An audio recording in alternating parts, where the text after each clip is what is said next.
Hey guys, welcome back to my YouTube channel.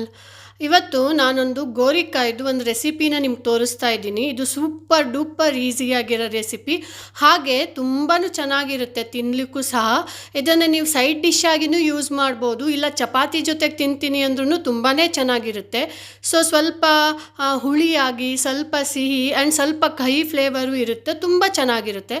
So ಬನ್ನಿ ನೋಡೋಣ ನಾನು ಯಾವ ಥರ ರೆಸಿಪಿ ಮಾಡ್ತೀನಿ ಅಂತ ನಿಮಗೂ ತೋರಿಸ್ತೀನಿ. ಆ್ಯಂಡ್ ನೀವು ಕೂಡ ಮನೇಲಿ ಟ್ರೈ ಮಾಡೋದನ್ನ ಮರಿಬೇಡಿ ಈ ರೆಸಿಪಿನ.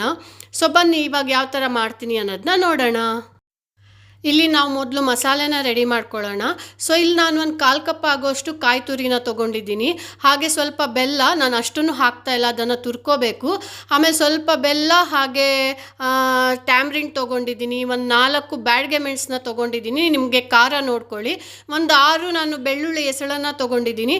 ಹಾಗೆ ಸ್ವಲ್ಪ ಎಳ್ಳನ್ನು ತೊಗೊಂಡಿದ್ದೀನಿ. ಇದನ್ನು ನೀರು ಹಾಕ್ದೇ ಸ್ವಲ್ಪ ಉಪ್ಪನ್ನ ಸೇರಿಸ್ಬಿಟ್ಟು ನಾನು ಗ್ರೈಂಡ್ ಮಾಡ್ಕೊಂಡು ಬರ್ತೀನಿ. ತರಿಯಾಗಿರಬೇಕು, ನೀರನ್ನ ಯೂಸ್ ಮಾಡಬೇಡಿ. ಸೊ ನೀವು ನೋಡ್ತಾ ಇರ್ಬೋದು, ನಾನು ಮಿಕ್ಸಿ ಜಾರ್ಗೆ ಶಿಫ್ಟ್ ಮಾಡ್ತಾ ಇದ್ದೀನಿ ಇದನ್ನು. ಇಲ್ಲಿ ನಾನು ಇವಾಗ ಇದನ್ನು ಬೆಲ್ಲವನ್ನು ತುರ್ಕೊಂಡು ಸ್ವಲ್ಪ ಉಪ್ಪನ್ನ ಹಾಕಿ ಇದನ್ನು ಇವಾಗ ನಾನು ಗ್ರೈಂಡ್ ಮಾಡ್ಕೊಂಡು ಬರ್ತೀನಿ.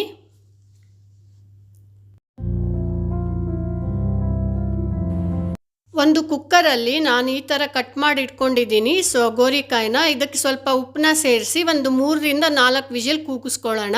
ಹಾಗೆ ಒಂದು ಬಾಣಲಿಲಿ ನಾನು ಎಣ್ಣೆನ ಹಾಕ್ತೀನಿ. ಎಣ್ಣೆ ಸ್ವಲ್ಪ ಬಿಸಿ ಆದಮೇಲೆ ಇದಕ್ಕೆ ನಾನಿವಾಗ ಸ್ವಲ್ಪ ಸಾಸಿವೆನ ಹಾಕ್ತೀನಿ. ಹಾಗೆ ಒಂದು ಸ್ವಲ್ಪ ಕರಿಬೇವನ್ನ ಹಾಕಿದ್ದೀನಿ. ಹಾಗೆ ಒಂದು ಬ್ಯಾಡ್ಗೆ ಮೆಣಸನ್ನ ಕಟ್ ಮಾಡಿಬಿಟ್ಟು ಹಾಕ್ಕೊಂಡು ಸ್ವಲ್ಪ ಫ್ರೈ ಮಾಡ್ಕೋತೀನಿ. ಸ್ವಲ್ಪ ಹುರ್ಕೊಂಡ್ರೆ ಸಾಕು. ಇದಾದಮೇಲೆ ನಾನು ಆವಾಗಲೇ ಗ್ರೈಂಡ್ ಮಾಡಿ ಇಟ್ಕೊಂಡಿದ್ನಲ್ಲ ಮಸಾಲೆನ, ಅದನ್ನು ಆ್ಯಡ್ ಮಾಡಿ ಅದು ಹಸಿ ವಾಸನೆ ಹೋಗೋ ತನಕನೂ ನಾವು ಫ್ರೈ ಮಾಡ್ಕೋಬೇಕಾಗತ್ತೆ. ಸೊ ಅದನ್ನು ಫ್ರೈ ಮಾಡೋಣ ಇವಾಗ.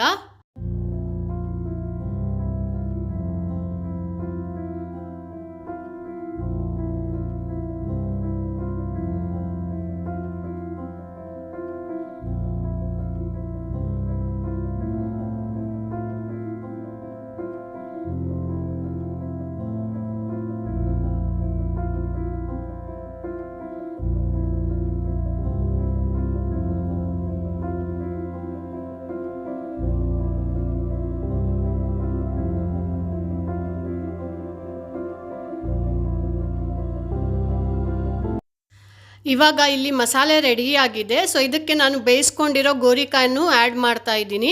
ಸೊ ಇದನ್ನು ಸ್ವಲ್ಪ ಚೆನ್ನಾಗಿ ಫ್ರೈ ಮಾಡಿ. ಇಲ್ಲಿ ನನಗೆ ಸ್ವಲ್ಪ ಉಪ್ಪು ಕಡಿಮೆ ಅನ್ನಿಸ್ತು, ಸೊ ಸ್ವಲ್ಪ ಉಪ್ಪನ್ನ ಆ್ಯಡ್ ಮಾಡ್ಕೋತಾ ಇದ್ದೀನಿ ನಾನಷ್ಟೇ. ಸೊ ಇದಕ್ಕೆ ನೀರು ಆ್ಯಡ್ ಮಾಡೋದು ಬೇಕಾಗಿಲ್ಲ, ಇದು ಹಾಗೇ ಚೆನ್ನಾಗಿರುತ್ತೆ ತಿನ್ನಲಿಕ್ಕೆ. ಸೊ ನೀವು ಟ್ರೈ ಮಾಡಿ ಮನೆಯಲ್ಲಿ, ಹೇಗೆ ಬಂದಿದೆ ರೆಸಿಪಿ ಅಂತ ನನಗೂ ಹೇಳಿ. ಆ್ಯಂಡ್ ಇನ್ನೂ ಯಾರ್ಯಾರು ನನ್ನ ಚಾನಲ್ನ ಸಬ್ಸ್ಕ್ರೈಬ್ ಮಾಡಿಲ್ವೋ ದಯವಿಟ್ಟು ಸಬ್ಸ್ಕ್ರೈಬ್ ಮಾಡಿ. ಈ ವಿಡಿಯೋ ಇಷ್ಟ ಆಗಿದ್ರೆ ಒಂದು ಲೈಕ್ ಮಾಡಿ, ಕಮೆಂಟ್ ಮಾಡಿ, ಆ್ಯಂಡ್ ದಯವಿಟ್ಟು ಈ ರೆಸಿಪಿನ ಟ್ರೈ ಮಾಡೋದನ್ನ ಮರಿಬೇಡಿ. So thank you.